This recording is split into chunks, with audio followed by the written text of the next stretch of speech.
Iran, চীন ও রাশিয়ার জোট ভাঙতে পারেনি আমেরিকা। তেহরানকে ধ্বংস করতে গিয়ে ফাঁদে ট্রাম্প। খামেনি, শি, পুতিন কি নয়া পরাশক্তি? পরমাণু অস্ত্র মহড়ায় মেতেছে রাশিয়া ও বেলারুশ। তদারকি করছে খোদ পুতিন ও লুকাশেঙ্কো। পরমাণু হামলা চালাবে কি পুতিনের? পাকিস্তান প্রতিনিধিদের এবারের সফরে শান্তি চুক্তিতে যাবে ইরান? বন্দর আব্বাসে কি ঘটছে? কেন ঘুমহীন রাত কাটাচ্ছে বাসিন্দারা? সৌদি আরবের রুক্ষ মরুভূমিতে বিশাল সমুদ্র। কোন শহরের বাসিন্দারা সাক্ষী হলো এই অলৌকিক ঘটনার? ইরান, চীন ও রাশিয়ার জোট ভাঙার আমেরিকার মাস্টার প্ল্যান কি ভেস্তে গেল মার্কিন প্রেসিডেন্ট ডোনাল্ড ট্রাম্পের নিজের ভুলের কারণে? বেইজিং থেকে ট্রাম্প বিদায় নেয়ার মাত্র 4 দিনের মাথায় শি জিনপিং ও ভ্লাদিমির পুতিনের বন্ধুত্ব সেই ইঙ্গিত দিচ্ছে বলে মনে করছেন বিশ্লেষকরা। ইরান যুদ্ধের জেরে হরমুজ প্রণালী বন্ধ হওয়ায় চীনের ভরসা এখন রাশিয়ার জ্বালানি। ফলে মার্কিন নিষেধাজ্ঞা পাত্তা না দিয়ে রেকর্ড পরিমাণে পৌঁছেছে মস্কো বেইজিং এর বাণিজ্য। ট্রাম্পের একের পর এক ভুল পদক্ষেপ দুই পরাশক্তিকে নিয়ে আসছে আরও কাছে। সঙ্গে যোগ হয়েছে ইরানের ঘনিষ্ঠতা। সব মিলিয়ে ওয়াশিংটনের মাথা ব্যথা এখন চরমে। হাফিজুল ইসলামের ডেস্ক রিপোর্টে বিস্তারিত। 2024 সালের মার্কিন নির্বাচনের আগে ডোনাল্ড ট্রাম্প বুক ফুলিয়ে বলেছিলেন তিনি প্রেসিডেন্ট হলে চীন আর রাশিয়ার জোট ভেঙে চুরমার করে দেবেন। কিন্তু বাস্তবে ঘটল ঠিক উল্টো কাণ্ড। ওয়াশিংটনের ভুল নীতির কারণে এখন ভাঙার বদলে আরও জমে উঠেছে মস্কো ও বেইজিংয়ের দ্বিপাক্ষিক বন্ধুত্ব। চীন থেকে ট্রাম্প বিদায় নেয়ার মাত্র 4 দিনের মাথায় বেইজিংয়ের মাটিতে দাঁড়িয়ে শি জিনপিংকে জড়িয়ে ধরে ঘনিষ্ঠ আবেগ দেখালেন রুশ প্রেসিডেন্ট ভ্লাদিমির পুতিন। আমেরিকা এবং ইসরায়েলের শুরু করা ইরান যুদ্ধই মূলত এই দুই পরাশক্তিকে এক ছাতার নিচে দ্রুত টেনে এনেছে। পুতিন ও শি অনেকাংশেই একমত ট্রাম্পের আমেরিকা তাদের জন্য বিপজ্জনক রাষ্ট্র। ইরান যুদ্ধের জেরে বিশ্ব বাণিজ্যের অন্যতম প্রধান পথ হরমুজ প্রণালী বন্ধ হওয়ায় কপাল খুলে যায় রাশিয়ার। সাশ্রয়ী মূল্যে মস্কোর কাছ থেকে তেল গ্যাস পাওয়ার মোক্ষম সুযোগ হাতছাড়া করেনি বেইজিং। ফলে মার্কিন কড়া নিষেধাজ্ঞা থাকা সত্ত্বেও গত 4 বছরে চীন রাশিয়ার অভ্যন্তরীণ বাণিজ্য এক ধাক্কায় $23,700 কোটি গিয়ে ঠেকেছে। চীন দেদারসে রাশিয়ার তেল গ্যাস কেনা শুরু করায় ক্রেমলিনের যুদ্ধ তহবিল এখন কানায় কানায় পূর্ণ। ট্রাম্পের চীন সফরের পরপরই পুতিনকে বেইজিংয়ে আমন্ত্রণ জানানোর মধ্য দিয়ে শি জিনপিংও যেন সাফ জানিয়ে দিলেন চীন রাশিয়ার আন্তঃসম্পর্ক এখন আগের চাইতে অনেক গভীর। পশ্চিমা নিষেধাজ্ঞায় কোণঠাসা রাশিয়ার জন্য চীন এখন অনেক বড় ভরসা। সাম্প্রতিক সময়ে সাইবেরিয়া থেকে পাইপলাইনে গ্যাস নেওয়ার পরিমাণ অনেক বাড়িয়ে দিয়েছে চীন। বিনিময়ে রাশিয়ার সামরিক কারখানায় প্রয়োজনীয় আধুনিক প্রযুক্তি ও যন্ত্রাংশ যোগান দিচ্ছে বেইজিং। বর্তমানে রাশিয়ার সামরিক ও প্রযুক্তি খাতের 90% যন্ত্রাংশেরই যোগানদাতা চীন। অবশ্য দুই দেশের সম্পর্ক সবসময় এত ভালো ছিল না।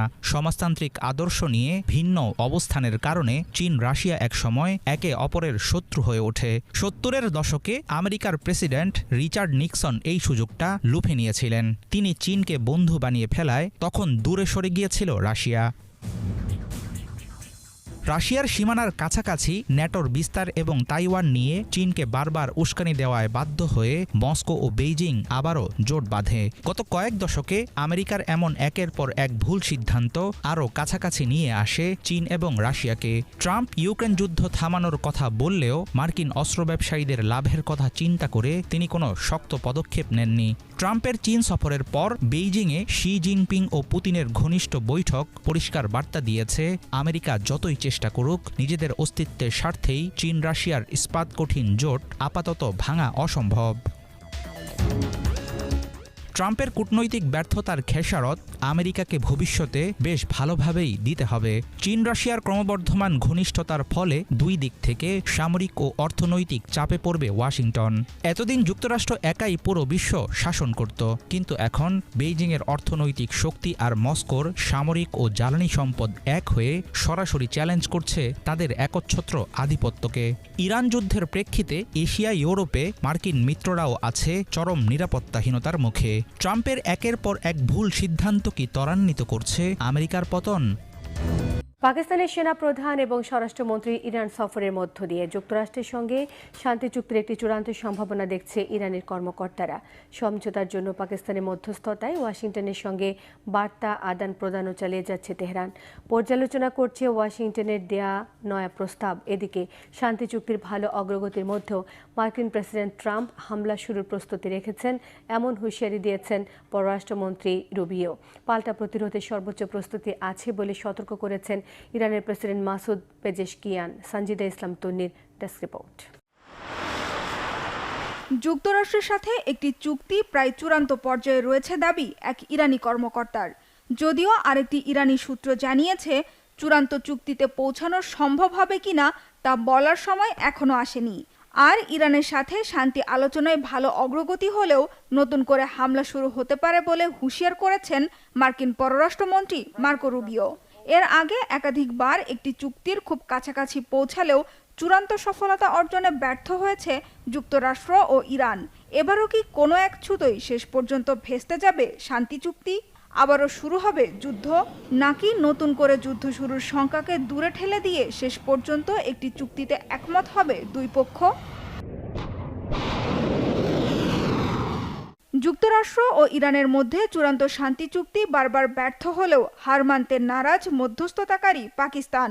দুই পক্ষের মধ্যে শান্তি আলোচনা এগিয়ে নিতে দ্বিতীয়বারের মতো ইরান সফরে গিয়েছেন পাকিস্তানের সেনাপ্রধান ফিল্ড মার্শাল আসিম মুনির ও স্বরাষ্ট্রমন্ত্রী মোহসিন নাকভি। যুক্তরাষ্ট্রের দেয়া সবশেষ শান্তি প্রস্তাব নিয়ে ইরানের পররাষ্ট্রমন্ত্রী আব্বাস আরাকচির সাথে বৈঠকের পর তেহরানের খসড়া প্রতিক্রিয়া ওয়াশিংটনে পাঠিয়েছেন পাকিস্তানের স্বরাষ্ট্রমন্ত্রী।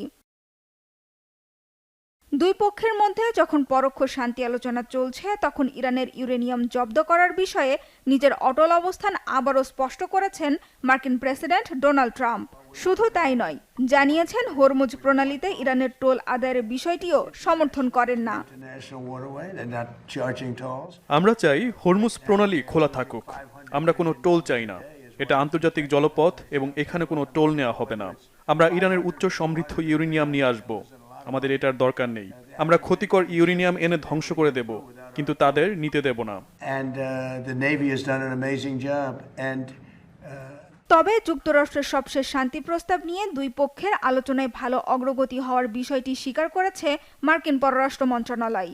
আর ডোনাল্ড ট্রাম্প নিজে কিছু না বললেও শান্তি আলোচনার মধ্যেই প্রয়োজনে নতুন করে যুদ্ধ শুরুর হুমকি দিয়েছেন মার্কিন পররাষ্ট্রমন্ত্রী মার্কো রুবিও। জানিয়েছেন আবারও সামরিক অভিযান চালানোর প্রস্তুতি রয়েছে প্রেসিডেন্ট ট্রাম্পের। পাল্টা জবাব দিয়েছে ইরানের প্রেসিডেন্ট মাসুদ পেজেশকিয়ান। যুক্তরাষ্ট্র আর ইসরায়েল আবার হামলা শুরু করলে পাল্টা আঘাত হানতে সেনাবাহিনী চূড়ান্ত প্রস্তুতি নিয়ে রেখেছে বলে হুঁশিয়ার করেছেন। এদিকে হরমুজ প্রণালীতে যুক্তরাষ্ট্র ও ইরানের পাল্টাপাল্টি অবরোধের মধ্যেও অঞ্চলটিতে বেড়েছে জাহাজ চলাচলের সংখ্যা। শর্ত মেনে 24 ঘন্টায় 31টি জাহাজ হরমুজ প্রণালী পাড়ি দিয়েছে বলে নিশ্চিত করেছে ইরানের বিপ্লবী গার্ড বাহিনী IRGC। পাকিস্তান ও কাতারের ব্যাপক তোড়জোড়, দৌড়ঝাঁপ আর দফায় দফায় বৈঠক সত্ত্বেও ইরানে নতুন করে হামলার প্রস্তুতি নিচ্ছে আমেরিকা, এমন দাবি করেছে খোদ মার্কিন সংবাদপত্রগুলো। ইরানের দাবি, তীব্র মতবিরোধের কারণে আমেরিকার সাথে আলোচনায় অগ্রগতি হচ্ছে না। ফলে মধ্যপ্রাচ্যের মুসলিম দেশগুলোতে কবে স্থায়ী শান্তি আসবে তা এখন চরম অনিশ্চয়তার মুখে। সঞ্জিদা ইসলাম তন্নির ডেস্ক রিপোর্ট। 45 দিন পেরিয়ে গেছে ইরান আমেরিকার মধ্যকার অস্থায়ী যুদ্ধবিরতির। শান্তি চুক্তির জন্য ব্যাপক তোড়জোড়, দৌড়ঝাঁপ আর দফায় দফায় বৈঠকের পরও কোনো সুরাহা হয়নি। এখনও এই ইস্যুতে একমত হতে পারেনি দুই পক্ষ। কেউ কাউকে ছাড় দিতে নারাজ ইরান ও আমেরিকা। প্রশ্ন উঠেছে, না শান্তি না যুদ্ধ, এমন গুমট পরিস্থিতি কবে কাটবে? কবে স্থায়ী শান্তি আসবে মুসলিম দেশগুলোতে? মাত্র একদিন আগেই শুক্রবার যুদ্ধবিরতি নিয়ে আলোচনায় অনেক অগ্রগতি হয়েছে জানিয়ে শিগগিরই শান্তি চুক্তি হতে পারে বলে জোরালো আভাস দিয়েছিল ইরান ও আমেরিকা দুই পক্ষই। কিন্তু 24 ঘন্টা পার হওয়ার আগেই আবারও সেই একই পরিস্থিতি। ভেস্তে যেতে বসেছে আলোচনা, কমে আসছে শান্তি চুক্তির সম্ভাবনা। শেষ পর্যন্ত আবারও ব্যর্থ হওয়ার পথে মধ্যস্থতাকারী পাকিস্তান ও কাতারের সব শান্তি প্রচেষ্টা। ইরান জানিয়েছে যুক্তরাষ্ট্রের পাঠানো শান্তি প্রস্তাব পর্যালোচনার পাশাপাশি ওয়াশিংটনের সাথে বার্তা বিনিময় চলছে। সামান্য অগ্রগতি হলেও শান্তি চুক্তি করার মতো পরিবেশ তৈরি হয়নি। দুই দেশের মধ্যে এখনও বড় ধরনের মতপার্থক্য আর অবিশ্বাসের কথা জানিয়েছেন দেশটির পররাষ্ট্র মন্ত্রণালয়ের মুখপাত্র ইসমাইল বাঘাই। বলেন, আলোচনার মাধ্যমে লেবানন সহ সব অঞ্চলে সংঘর্ষ শেষ করা ইরানের মূল লক্ষ্য হলেও যুক্তরাষ্ট্র চায় ইরানের পারমাণবিক কর্মসূচির ওপর নিষেধাজ্ঞা। পরমাণু ইস্যুতে তেহরান এক চুলো ছাড় দিবে না বলে আবারও সাফ জানিয়ে দিয়েছেন ইরানের পররাষ্ট্রমন্ত্রী আব্বাস আরাকচিও। আলোচনায় যুক্তরাষ্ট্র বরাবরের মতো অতিরিক্ত এবং অযৌক্তিক দাবি করছে বলেও অভিযোগ তুলেন তিনি। ব্যাপক চাপ সত্ত্বেও যুক্তরাষ্ট্রের অন্যায় দাবির মুখে ইরান কখনোই মাথা নত করবে না বলে পরিষ্কার জানিয়ে দেন।